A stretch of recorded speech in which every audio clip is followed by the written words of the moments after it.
નમસ્કાર મિત્રો, સ્વાગત છે તમારું અમારી ચેનલ ગુજરાતી વાતમાં। મિત્રો, ઘણા વર્ષોથી અમદાવાદ શહેરમાં શિક્ષક તરીકે નોકરી કરી રહેલા પંકજભાઈને નિવૃત્ત થયા એને ઘણા વર્ષો થઈ ગયા હતા। એને સંતાનમાં 2 દીકરા અને 1 દીકરી હતી। પંકજભાઈના ત્રણેય સંતાનોના લગ્ન થઈ ગયા હતા। એના બંને દીકરાઓ પણ ખૂબ સારી નોકરી કરતા હતા અને દીકરીનું ઘર પણ અત્યંત સુખી હતું। પંકજ સાહેબની ઉંમર હવે 70 વર્ષની થઈ ગઈ હતી અને ઘણી વખત એના દીકરાઓ એને એવું કહેતા કે પિતાજી, તમે ઘરના ખર્ચા માટે અમારી પાસેથી પૈસા લઈ લ્યો, પરંતુ પંકજ સાહેબ દર મહિને આવી રહેલા પોતાના પેન્શનના પૈસામાંથી ઘરનો ખર્ચો કાઢતા હતા। આજે 5 તારીખ અને સોમવાર હતો,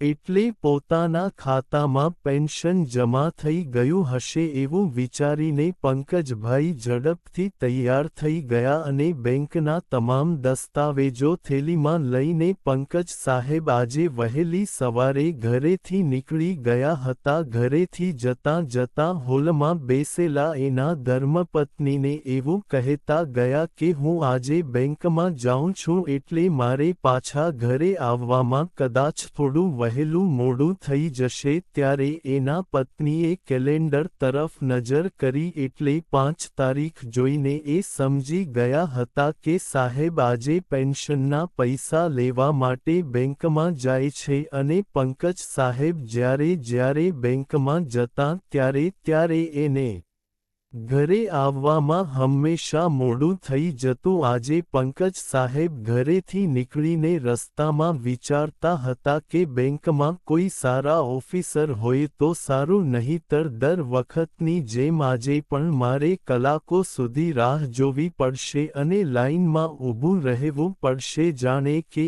એ લોકો મફતમાં આપતા હોય એવી રીતે પૈસા આપશે। પંકજ સાહેબનો ગુસ્સો એના મનમાંથી છલકાતો હતો અને એ એવું વિચારી રહ્યા હતા કે આ અત્યારના યુવાનોને સરકારી નોકરી મળી જાય એટલે બસ પછી તો એને મન પડે એમ કામ કરે છે। કદાચ મારા જેવા વૃદ્ધ માણસ હેરાન થતા હોય તો પણ એને કોઈ ફરક નથી પડતો, એને વૃદ્ધ લોકો પર પણ દયા નથી આવતી। પંકજ સાહેબને મનમાં ખૂબ ગુસ્સો આવી રહ્યો હતો અને સાથે રિક્ષામાં બેસીને બેંક આવે એનું ધ્યાન પણ રાખી રહ્યા હતા। થોડીવારમાં બેંક આવી ગઈ એટલે સાહેબ ત્યાં ઉતરી ગયા અને રિક્ષાવાળાને ભાડું આપી દીધું અને બેંકના દરવાજા પાસે બેંક ખુલવાની રાહ જોવા લાગ્યા। બરાબર 10 વાગ્યે બેંકનો દરવાજો ખુલ્યો એટલે ઊભા થઈને અંદર જતા રહ્યા। અંદર જઈને ફોર્મ ભર્યું એટલી વારમાં તો લાઈન ઘણી મોટી થઈ ગઈ હતી અને પંકજ સાહેબને વૃદ્ધા અવસ્થામાં ઊભા રહેવામાં તકલીફ થઈ રહી હતી, એટલે એ બેસવા માટે જગ્યા શોધવા લાગ્યા અને ત્યારબાદ એક ખાલી જગ્યા મળી એટલે ત્યાં જઈને ખુરશી પર બેસી ગયા। સોમવારનો દિવસ હતો એટલે બેંકમાં ઘણી ભીડ હતી। ભીડ થોડી ઓછી થાય અને એનો વારો આવે એની રાહ જોઈને પંકજભાઈ ખુરશી પર બેઠા હતા। ખુરશી પર બેઠા પંકજ સાહેબની નજર વારંવાર ઘડિયાળના કાંટા ઉપર જઈ રહી હતી અને એ એવું વિચારી રહ્યા હતા કે ભીડ થોડી ઓછી થાય તો મારો વારો આવે। બરાબર એ જ સમયે બેંકનો મેનેજર એની ઓફિસમાં બેસીને સીસીટીવી કેમેરામાં જોઈ રહ્યો હતો, ત્યારે એને પંકજ સાહેબને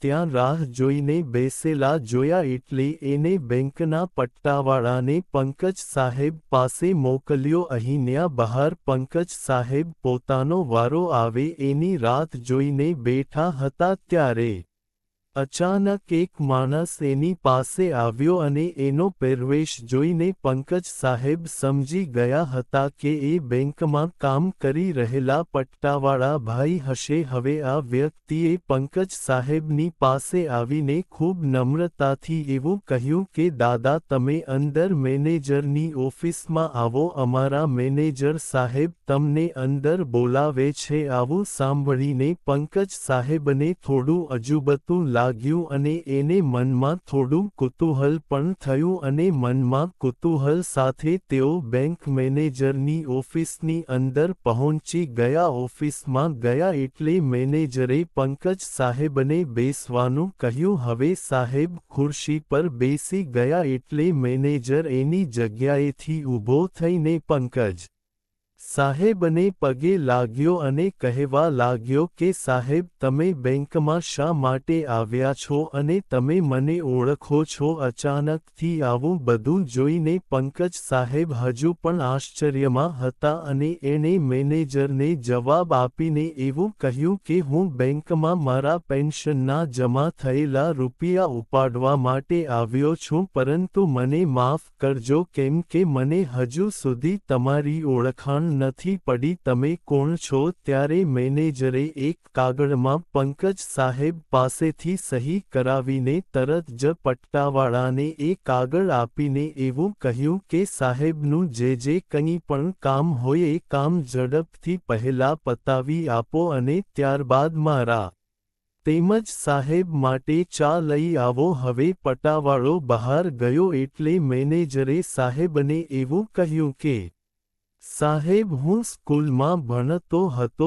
ત્યારે તમે મારા શિક્ષક હતા. ગણિતના વિષયમાં મને ખૂબ ઓછી સમજણ પડતી અને મને ગણિત સમજાતું નહોતું, પરંતુ એ સમયે તમે મને મફતમાં ટ્યુશન કરાવ્યું હતું અને એના લીધે જ હું ગણિતમાં ધીમે ધીમે હોશિયાર થવા લાગ્યો હતો અને આજે તમારો એ જ વિદ્યાર્થી આ બેંકમાં મેનેજર બની ગયો છે. હજુ તો એક અઠવાડિયા પહેલાં જ અહીંયા મારી બદલી થઈ છે અને હવે તમારે ગમે ત્યારે બેંકનું કોઈ પણ કામ હોય તો મને ફોન કરીને જણાવી દેજો. આ ઉંમરે તમારે અહીંયા આવીને લાઇનમાં બેસવાની કોઈ જરૂર નથી. આટલું કહીને મેનેજરે પોતાનો પર્સનલ નંબર પંકજ સાહેબને લખી આપ્યો. આજે એક વિદ્યાર્થી અને શિક્ષક ઘણા વર્ષો બાદ મળ્યા હતા એટલે બંને ભેગા મળીને વર્ષો પહેલાંની વાતો વાગોળવા લાગ્યા અને એક પછી એક જૂની વાતો કરવા લાગ્યા. થોડીવારમાં પટ્ટાવાળા ભાઈ પણ સાહેબના પૈસા અને ચા લઈને ઓફિસમાં આવી ગયા. હવે પંકજ સાહેબ અને મેનેજર ચા પીવા લાગ્યા અને ચા પીધા બાદ ફરી થોડીવાર માટે વાતો કરવા લાગ્યા અને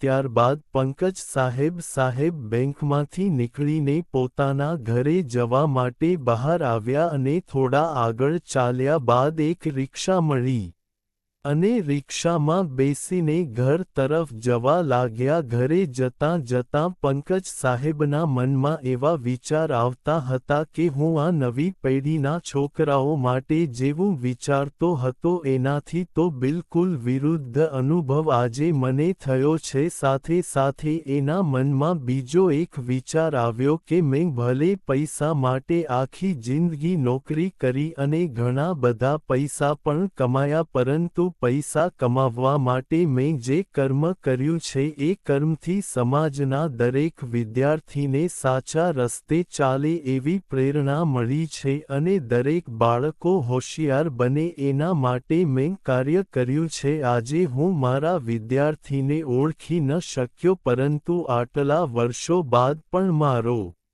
વિદ્યાર્થી મને તરત જ ઓળખી ગયો. એ જ મારા કર્મનું ફળ છે. મિત્રો, આજનો જમાનો ભલે ગમે એટલો બદલી ગયો હોય, પરંતુ એક શિક્ષકની ઓળખાણ ક્યારેય બદલતી નથી અને આજે પંકજ સાહેબને એ વાતનો ખૂબ આનંદ હતો. તો મિત્રો, આજની સ્ટોરી તમને કેવી લાગી કોમેન્ટમાં જરૂર જણાવજો અને પસંદ આવી હોય તો વિડીયોને લાઇક, શેર અને નવા હોય તો ચેનલને સબસ્ક્રાઇબ જરૂરથી કરજો. અમારી ચેનલ ગુજરાતી વાતને સબસ્ક્રાઇબ કરો.